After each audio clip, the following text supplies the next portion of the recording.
জোরে বলেন কি? জোরে কোন পাঠা বলেন, কোন ঝামেলা নেই। কোন কি? ও কি? ও পাঠা, ও খাদাস। এই খাদাসে 7টা বিয়ে করছে। আপনারা দেখছেন, নাউজুবিল্লাহ কইেন না আপনারা, বাড়ি যেয়ে কইেন আপনারা। ওই পাঠা কয়টা বিয়ে করছে? 7টা বিয়ে করছে। এক ছাদের নিচে আছে, এখন আবার হাসি মুখে সাংবাদিকরা ওই বলদগুনি পাড়িগুলিতে যায়, আপনি কেমন আছেন? খুব ভালো আছি, 7 জন দিয়ে খুব ভালো আছি। ওর গুয়া দিয়া গরম ডিমে একদম দুমারে এরকম দোকান দরকার। কথা ঠিক কিনা বলেন? এটা আল্লাহর আইনের বিরোধী। আপনাদেরকে বলি, সমাজের ভিতরে বিবাহ ছাড়া একটা নারী নিয়ে এক বাড়িতে এক পুরুষ থাকতেছে, ওর সকালবেলা কি নাস্তা করাইবেন নাকি গরম ডিম মুখ দেন ডিমের পাশা দিয়া? কোন দিয়ে দিবেন? মুখ দেনা পাশা দিয়া? সবাই বলেন কোথা দিয়া?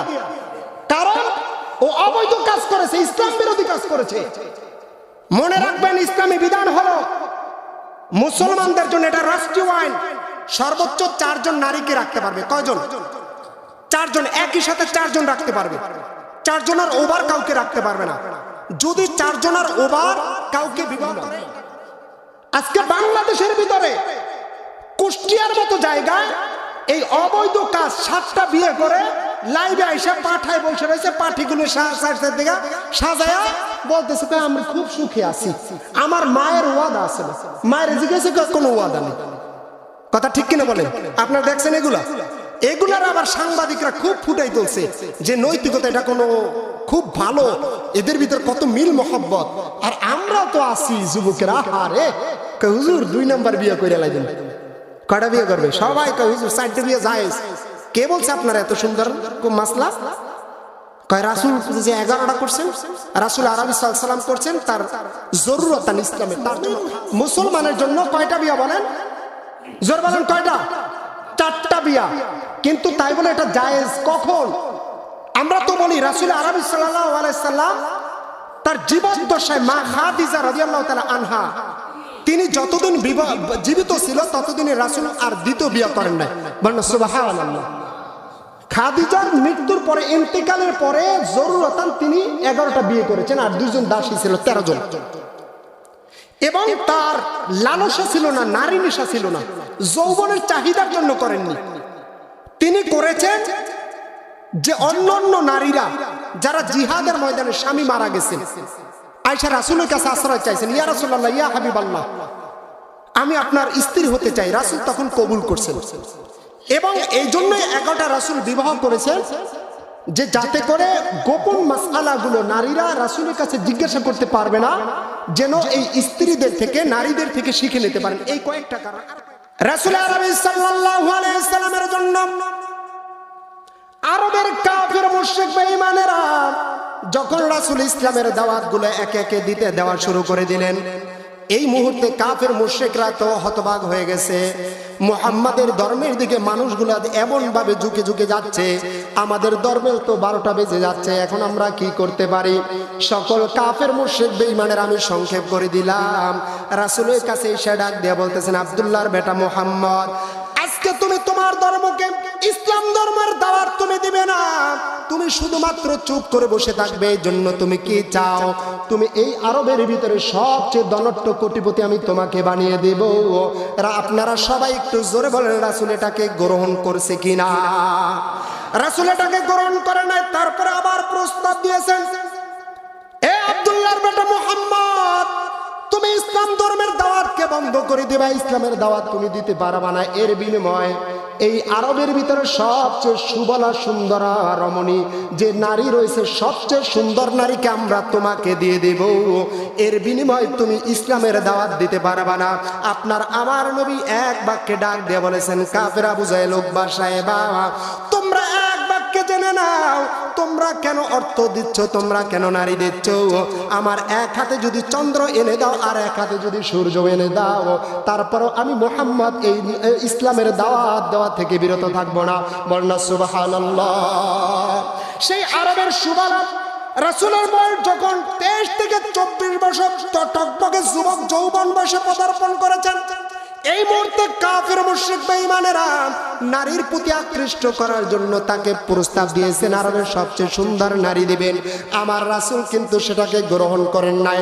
যখন 24 বছর বয়সে উপনীত হয়ে গেছেন তখন আবু তালেব রাসূলের চাচা ডাক দিয়ে বলে, মুহাম্মদ তোমার বেকারত্ব জীবন আর কয়দিন থাকবা বলো, এখন তুমি কি করবা? এমত অবস্থায় ওই আরবের ভিতরে হযরতে খাদিজা সবচেয়ে ধনত্ববান ছিল। বলনা সুবহানাল্লাহ।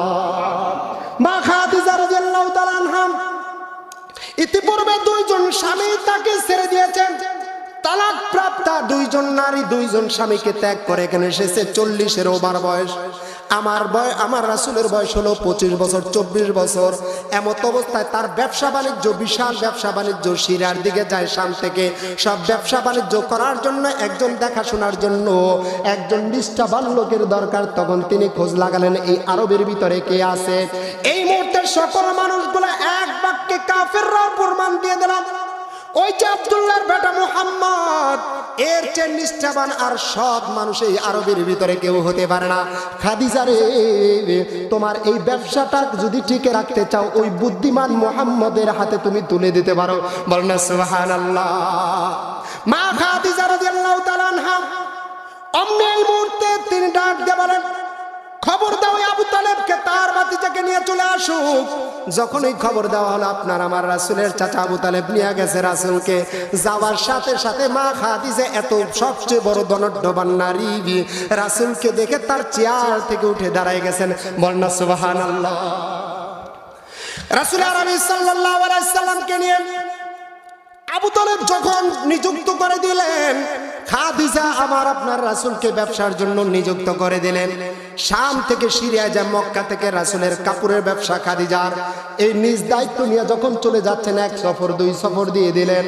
মা খাদিজা রাসূলের খিদমতের জন্য তার পাহারাদারিদের জন্য একজন সাহাবীকে, একজন লোককে নিযুক্ত করে দিলেন। বলেন না সুবহানাল্লাহ। যে নাকি রাসূলের বডিগার্ড হিসেবে সব সময় দেখাশোনা করে। আর আপনার আমার রাসূল এতটাই বিচক্ষণ ছিলেন, মক্কা দিয়ে কাপড়ের ব্যবসা নিয়ে যখন সিরিয়ায় যাইতেন আর সিরিয়ায় গিয়া দেখতেন যে জিনিসটা আসবাবটা মক্কার ভিতরে নাই, ওই জিনিসটাকে ওখান থেকে ক্রয় করে এখানে বিক্রি করতেন। বলেন না সুবহানাল্লাহ। অল্প দিনের ভিতরে আমার আপনার রাসূলের বিচক্ষণতার মাধ্যমে খাদিজার ব্যবসা যখন ডেভেলপ হচ্ছে, যখন উন্নয়ন হয়ে যাচ্ছে, এই মুহূর্তে খাদিজা একদিন তার পাহারাদারকে ডাক দিলেন, রাসূলের বডিগার্ডকে ডাক দিলেন। ডাক দিয়ে বলতেছেন, এ বডিগার্ড, ওই আব্দুল্লাহর বেটা মুহাম্মাদের নামে তুমি কি জানো বলো? সে কি আমার কোনো অর্থ সাধ করে কিনা? আমাদের নেত্রীবর্গ তো কলা ফুলের তাল গাছ। নেত্রী হওয়ার পরে নির্বাচনের আগে ছিল এক, এখন তার নাতি নাতকুরা 16 কোটি টাকার অ্যাকাউন্টের অভাব নাই। কথা ঠিক কিনা বলেন? মা খাদিজা ডাক দিয়ে বলেন, এ বডিগার্ড জলদি করে বলো, এই আব্দুল্লাহর বেটা মুহাম্মদ আমার রাজনে আমার ব্যবসার ভিতরে না না না, আমি আপনার কাছে একটা তথ্য দিই, আমি তো মুহাম্মদ আব্দুল্লাহর বেটা মুহাম্মদের বায়াত হয়ে গেছি। কয় কি ব্যাপার, তুই কেন বায়াত হয়ে গেলি? কয় আমার বায়াত হওয়ার কারণ হলো একটা, যখন এই মরুর বুক মেকে আমি চলতে থাকি, মরুর বুকে উত্তপ্ত বালুর ভিতরে রোদ আর প্রখর রোদ। এমত অবস্থায় আব্দুল্লাহর বেটা মুহাম্মদ যে জায়গা থেকে যায়, ওই জায়গায় তার মাথার উপরে একটা আসমানি মেঘ আইসা ছায়া দিতে থাকে। বলেন না সুবহানাল্লাহ। এই দৃশ্য শোনার পরে খাদিজা একদিন ফলো করতেছেন। ফলো করতে করতে আপনার আমার রাসূলকে যখন এই দৃশ্যগুলা দেখে ফেললেন, তখন খাদিজা নিজেই প্রস্তাব দিয়ে দিলেন, আব্দুল্লাহর বেটা মুহাম্মদ, আমি তোমাকে বিবাহ শাদী করতে চাই। বলেন না সুবহানাল্লাহ। আবু তালেব বললেন যে ঠিক আছে, এই মুহূর্তে বিবাহ শাদী হয়ে যাক। খাদিজার বয়স হলো 40-এর পর, ওবার আমার রাসূলের বয়স হলো 25 বছর। রাসূল যদি নারী লিপ্সা থাকতো, নারী লুবি হতো, তাহলে ওই আবু জাহেল উকবা সাহেবারা যে সুন্দরী নারীর প্রস্তাব দিয়েছিল, ওই সময় যৌবন বয়সেই তিনি নারীর গ্রহণ করতে। কথা ঠিক কিনা? এই জন্য এই নাস্তিক মুরতাদেরা যারাই বলবেন আমার নবীকে চরিত্রের ভিতরে হাত উত্তোলন করবে, আজ কোন মুসলমান এটাকে সহ্য করতে পারবে না, ওই নাস্তিকদের হাত পা গুটিয়ে দেব। কথা ঠিক কিনা বলেন?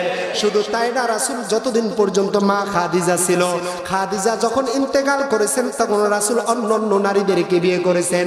সুতরাং আমাদের সমাজের ভিতরে যারা পুরুষ আছেন, আপনারা 2টা বিয়ে করতে চান, 4টা বিয়ে করতে চান, কয় হুজুর আমার যৌবন আছে, কয় হুজুর আমার অর্থ আছে। শুধু অর্থ আর যৌবন দিয়ে স্ত্রী চালানো যায় না। কথা ঠিক কিনা বলেন? শুধু অর্থ আর যৌবন দিয়ে স্ত্রী চালানো যায় না, চায় না।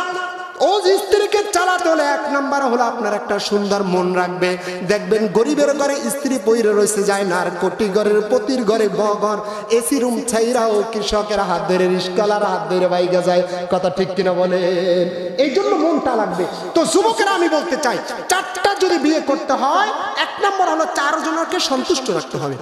এখন আসুন, রাসূল আরবি সাল্লাল্লাহু আলাইহি সাল্লামের বিধান হলো চারটা বিয়ে করা, কিন্তু চারটার পরে যে বিয়ে করবে সে আল্লাহর বিধানকে, আল্লাহর আইনকে অমান্য করলো। কথা ঠিক কিনা বলেন?